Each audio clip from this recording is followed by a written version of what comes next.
Okay, then. So, I, the Catman, and my colleague John are here with none other than the Wicked Jackals. Hi, guys. Hey, Hello, guys. Hello. How you doing, So, guys? You okay? start off by What was that? start off introducing yourselves. Oh, sorry. Ollie Tyndall. Ollie Tyndall, lead vocals. Lex, bassist. Rex, I'm playing guitar and occasionally vocals, backing vocals. Yeah, backing vocals. Yeah, sometimes. In what language though, Harris? Well, he tries English. I'm trying English. I I'm used trying. to struggle You with learned English. Have you learned Yorkshire yet? Not yet. Not yet. We've been up north, but yeah, I mean, how bad it can be. Well, most of my family's from up north, like Scarborough ways and Leeds. So, Oh, right. yeah, it's like learning a second language, isn't it? Right. You can translate then. Yeah, exactly. So, guys, let me ask you first of all, what's happening in the Wicked Jackals camp? Other than the festivals we're sort of playing for the rest of this year, we're focusing on our album. Which after this interview, we will currently be working on this. Is why we're here at the moment. We're gonna start recording straight after this, or writing. This will be your debut album, won't it? Yeah, 10 years in. Yeah, you don't want to rush these kind of things, guys. No, we started it 10 years ago and it's not finished yet. We're doing a Chinese democracy, I think. We're going at the pace of an asthmatic slug. Yeah, well, the thing is, when it comes out, as long as it's banging, which I'm sure it will be, then it's worth the wait, isn't it? Why it's taken so long, I think. Well, hopefully. So what can we expect from the album then? We've got a country song, punk song. We've got a metal song. And then obviously stuff that sounds like what we've been doing already. Yeah, like it'll obviously follow, most of it, or the majority will follow the same vein of like hard rock, that sort of thing. But there's been a couple of songs where we just the metal song. I just started playing something like ridiculously, and then me and Lex, just as a goof, we were like, should we just start working on this? And we literally came up with like pretty much 90% of the song that night. So we're like, should we just stick it on the album? We'll probably never play it live, but we just, as a bit of a joke. And the irony of it is that might even become like the most popular song. That's the way it happens, isn't it? The song you say metal and what kind of? Proper guttural vocals. We've got a breakdown, like harmonisy, chanty bit. Yeah, like it's one of those ones where it probably needs subtitles to understand the vocals. Like something we would never do. But we just thought, why not give it a bash? Like, but it's double layered too. So you'll have like normal vocals, then the guttural singing with it, and it's all kind of layered. Yeah, so it's real weird. It's fun though. So if it suddenly becomes your most favourite song, does that mean your next album is going to be all that? No, I don't think my vocals could handle that. No. Yeah, we'd have to get we'd have to get someone in, like, because it's all right for like one song and recording it, but and do it maybe if we were to ever do it live once. But if I had to do the whole thing, there's a lot of double drums, double bass, and James doesn't use one, so he would have to work something out. You just get two drummers in, mate. Oh man, Do you have a particular favourite song that you love playing live then? That we do so far, I think Firewoman's up there for me. Is cover, we really enjoy Firewoman. Original Jackal song that we do live, it's probably Bad Excuse, which is one of the newer ones. I really enjoy doing that one, and one that we don't play live much because sometimes our set times might not allow it because it's a little longer, is Victory or Death. Like Victory or Death, I like playing, but for the one that we play sort of the most is probably Bad Excuse for me. I would say Scream. Scream. Yeah. Scream. And one song from the new album we probably will do when we play the festival, but we can't tell you anything about it yet. So it's a surprise. So we're going to get an exclusive at the festival, are we? Yeah, probably. Well, you weren't supposed to tell us that, were you? Yeah, no, it's fine. You can slip it out. That's right. We'll have work with them after the interview. Batter them. Yeah, that sounds good. What about the country song? Have you really got a country song? We do, yeah. I've been getting into like Whiskey Myers and Chris Stapleton a lot recently. So it's Obviously, same with Ollie. So it's like you know, still in the rock genre. It's not sort of like a Waylon Jennings or anything like that. There's no like hoity-toity bullshit. Yeah, like getting the jug out. But You could put a jug on it. But yeah, well, if Dolly can bring out a rock album, then you can do country. It's as simple as that. I mean, God bless you for putting us in the same league as Dolly, but she's a legend. But yeah, I guess like because I've always myself, like speaking for myself, I've always like crossing over genres and stuff. But obviously my my music knowledge might not stretch to where I'd like to go. But yeah, like we're playing around with a country one, and we haven't started it yet, but we're thinking of doing sort of like a acoustic EP, like of the songs that we already played, just obviously acoustically, which I'm looking forward to. Yeah, I think that would. I haven't seen you guys. I think that would work really well because I think the vocals would sound really cool with the acoustic backing. You know, so you really hear that. You know, I think that would really be some. I think it's not every band can carry it off, but I think I can hear it. You know what I mean? I can hear it. I can imagine what it sounds like. I think it sounds really cool. Yeah, no, I'm hoping because obviously you got sort of an influence of mine, Spike of the Choir Boys, and obviously his obviously he had the Choir Boys, and now he's I believe his guitarist is it Chris, is it? It's Chris. Yeah, Chris. You got Spike and Chris who are sort of doing like the cruises, the tour circuit, and I've watched a couple of their shows and it sounds phenomenal. And I'd hope I'm hoping that my vocals would lend to sort of the acoustic thing and hopefully sound at least half as good. So I was just going to ask who you in. Sorry, I was just going to ask who your influences are. Mine specifically, vocally, it would be Paul Rodgers of Free, as I said, Spike, Ian Astbury of the Cult, Steve Marriott. Steve Marriott, Tina Turner. I'm sure I'm missing someone out here, but that sort of thing. I like a good big voice. Like don't get me wrong, like I love listening to a bit of Joni Mitchell and that sort of thing. But the real sort of raspy sort of sounds like you're smoking 20 an hour cigarettes, 20 cigarettes an hour. But and a lot of what I listen to at the minute, obviously I was brought up on Sex Pistols, but like John Corabi is pretty much like majority of what I'm listening to at the minute. All of his stuff from like Scream, Union, and obviously the Motley Crue album he did, which is by far the best. Yeah, I agree. Rex? I think as a guitarist, it has to be Randy Rhoads, John Sykes, Jimmy Page, Hendrix, Stevie Ray Vaughan, Gary Moore. But yeah, pretty much I grew up with Motley Crue, Black Sabbath, Iron Maiden. So I think in the band everyone has a taste of everything. And when we're writing new material, especially for this album, everything will come out.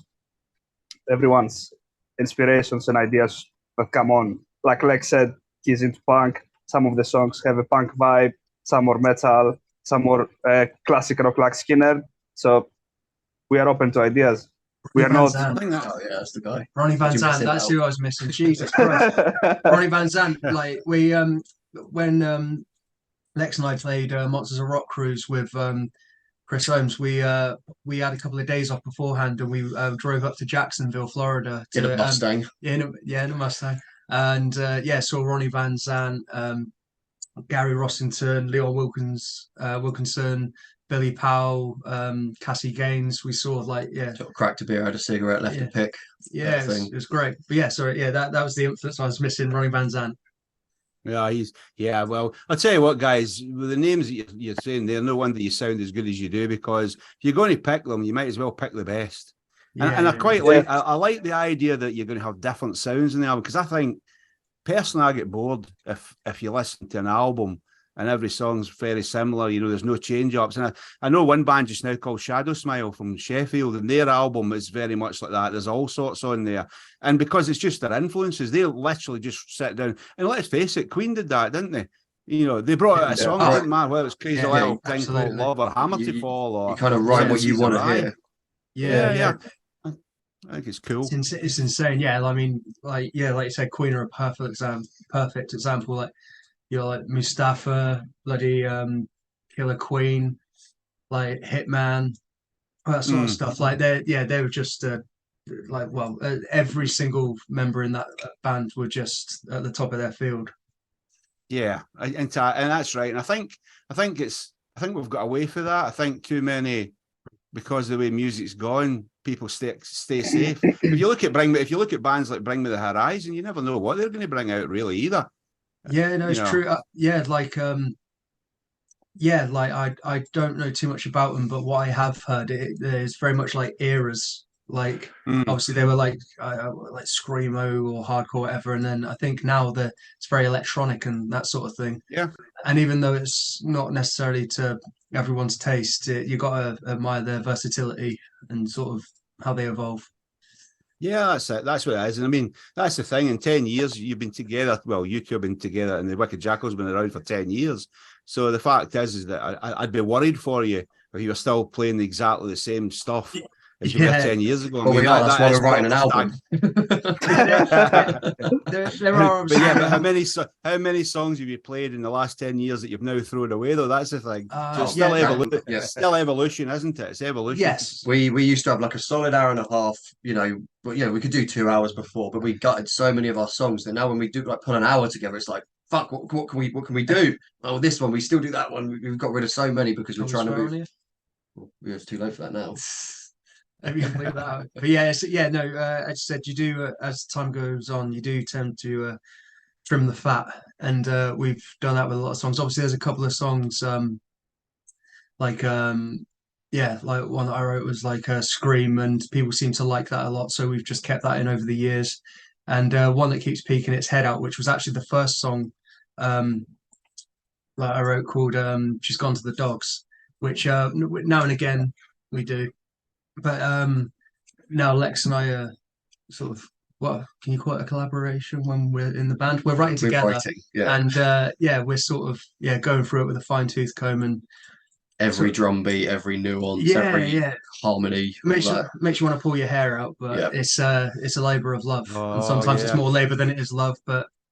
I can remember for a few years ago in the lockdown, I can remember going through that with some of you. You kept changing everything, the bloody songs. You were sending me demo tapes. I'm like, that's changed again. Yeah, we don't like it.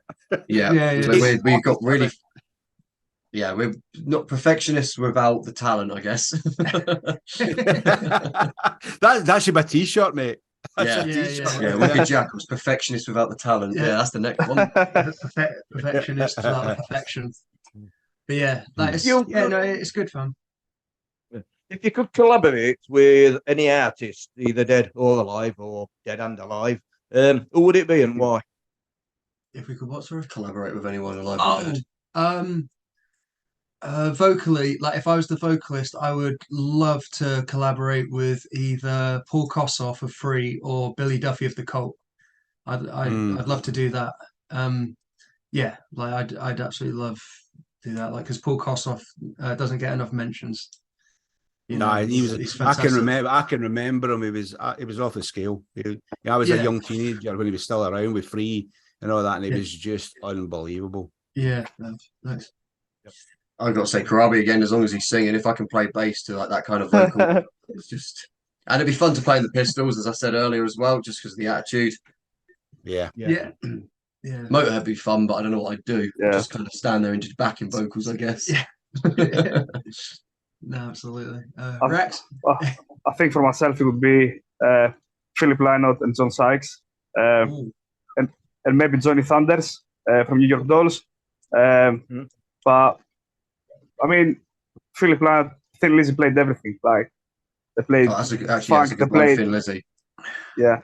They played hard rock, heavy metal, and John Sykes is one of the most important guitarists in the 80s genre. Right. So it would be brilliant if I stand next to him and just, even if I change his strings after the gig. but that's the problem, Rex. If you were on stage with John Sykes, you wouldn't play a note. You just sit there drooling. Exactly.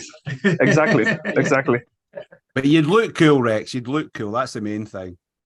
Yeah. Exactly. So it should be the first gig I ever went to. I was 17 and I went to see Thin Lizzy at the Glasgow Apollo doing the Live and Dangerous tour. So it was out. Oh, legendary. So that's why he's up here over my shoulder. Yeah, no, I did see Phil Lynott, Chris Cornell and Johnny Cash.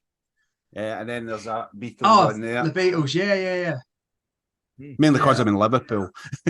Of course, yeah. My first gig was Judas Priest in 1979 Killing Machine tour. Oh, started off good then, eh? Jesus. No, not bad. Was that back when Rob Halford had hair? Yeah. Yeah. He had his quiff. It's the old saying, isn't it? We may be old, but we saw the fucking best bands. Yeah. I mean, when it comes to Rob Halford, who gives a hell of how much hair you have when you got that much voice, you know? Yeah. Such a vocal range. Yeah. Total. So let's talk about the final bit, guys, because we're pushed for time, I know, because you guys have got to go and finish an album. So you guys are playing desTINAtion 2023 a couple of weeks' time on the 15th of July at Corporation in Sheffield. So I know that you two guys met Tina. So can you tell us a little bit about what it means to you to play the show and what you've got planned for us, please? Well, we didn't get to know Tina as much as we liked to, but when we did, it was more like quality over quantity. Like she was obviously, you know, Beyond dedicated. you could tell like her life was like music, taking pictures, attending gigs. Like she just lived for that sort of thing.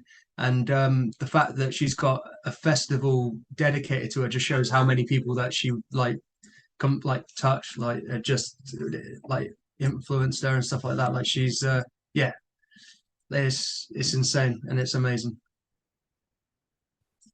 So what about what you got planned for us for for the show? What you obviously we don't want you to tell us all your secrets, but I won't tell you any of them. It's like when last time I saw you live, it was like watching a fireworks explosion. It was great. So I'm hoping at least to get at least that. Oh yeah, it was. So James should be attending the crowd at some point, hopefully, as is tradition. And there's a few other little things we'll be doing as well, which we're looking forward to. We'll just try it because we're closing the second stage, aren't we? We are, yeah. So it'd be rude not to just try and play out a few things. Hopefully this time we won't get told off for nearly burning down the stage. Yeah. Though this time hopefully the stage isn't going to be inflatable. They did like an inflatable sort of what do you call it? Canopy. Canopy, that's it. Not canopy. Not canopy. But that's a different thing. Yeah, we just want to get the crowd as involved and engrossed as much as possible, and hopefully the smoke bomb doesn't breathe it in and suddenly I'm like through the whole gig.